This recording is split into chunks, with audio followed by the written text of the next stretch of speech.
Born in 1970, author Rebecca Alonzo was raised in a loving home. Her father, Pastor Robert Nichols, and her mother Ramona had settled in Sellerstown, North Carolina, where Robert was a pastor at the Free Welcome Holiness Church.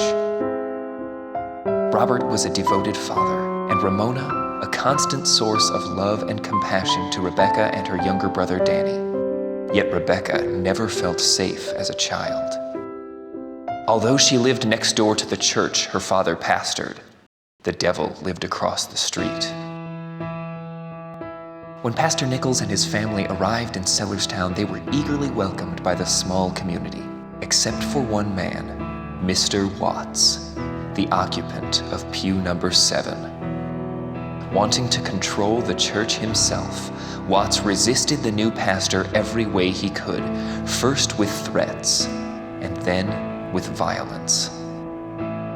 The Nichols couldn't ignore the strategy of terror Watts had unleashed.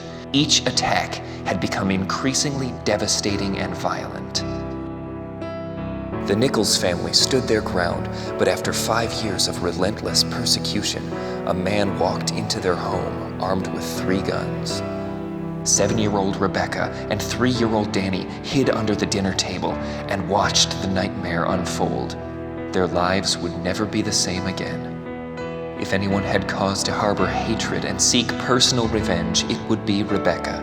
Yet she had learned the value of forgiveness from her parents at a young age.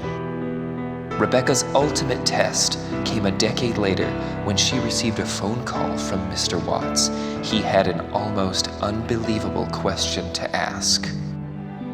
The Devil in Pew Number 7 tells the amazing true story of one family's faith and courage, the healing power of forgiveness, and a daughter's trust in her father's goodness in spite of her personal loss.